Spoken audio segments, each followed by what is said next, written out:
PositiveMindset.tv, where each week we delve into the mindsets and see how they are creating our experiences. From our finances, our careers, our children, our health, our relationships. Hi, my name is Lisa Myers, and I am so excited to have you with us today. Today we are talking about inner perspective, creating a spiritual practice. This year, are you wanting to create or revamp your spiritual or meditation practices?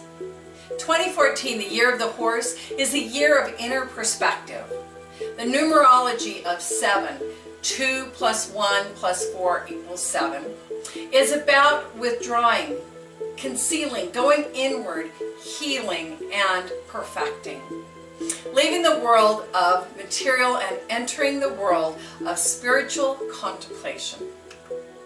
The energy of 7 is spent on inner seeing, analyzing, opening to your own intuition, learning to trust yourself.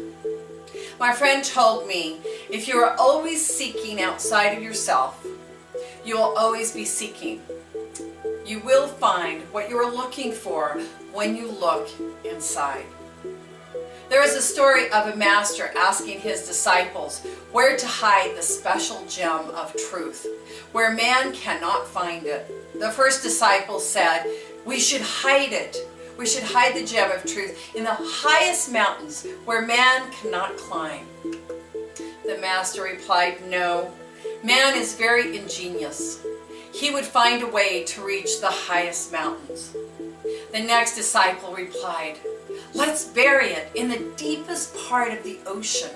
Surely man could not find it there." The master again shook his head and said, "Man is persistent. He would find a way to go to the deepest part of the ocean." Suddenly, the master smiled. "I know the perfect place to hide the gem of truth. Inside man. He would never think to look inside." How true the story is. How often do we look to others for advice, never really looking to ourselves, looking inside for the truth? The misgivings of men and women is to look to others for answers. In each of us resides the truth. For every soul on earth, the soul already knows the truth. It is a matter of unlocking what is already known. Judy Krishnamurti said, "A mind that is always comparing, always measuring, will always engender illusion." If I am measuring myself against you, you are clever. You are more intelligent. I am struggling to be like you, and I am denying myself as I am, and I am creating an illusion. Judah also said, "A man who would meditate must understand himself. Without knowing yourself, you cannot go far." The answers, the truth then lies within you. Many of you at times, I'm sure, have tried to meditate. I know that when I started the first thing that happened was my mind absolutely went into overload. I could not sit still.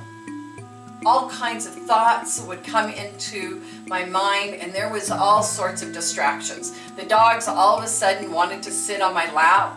The phone would ring, my belly would rumble, and so on and so on.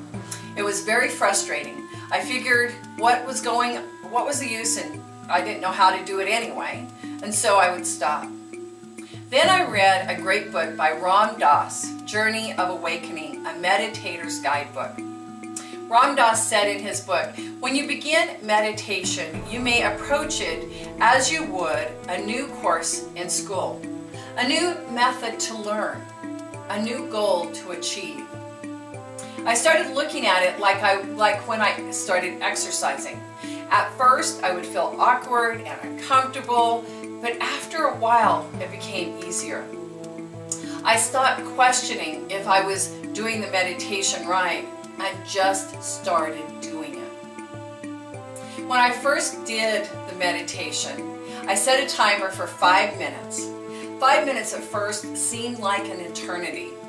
Then I set the timer for 10 minutes and began to build up. In Ram Dass's book, there are many ways he explains to meditate.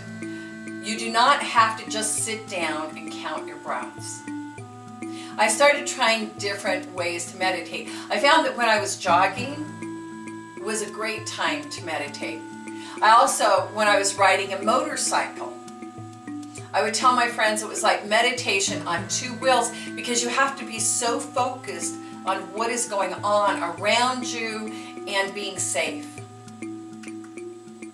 I then took my meditation even to a new level and went on a sabbatical for 3 days. During those 3 days, I did not have a phone, internet, Facebook, TV. I listened to uplifting music, meditated, created an altar, prayed, jogged, and some of the time felt like I was going crazy.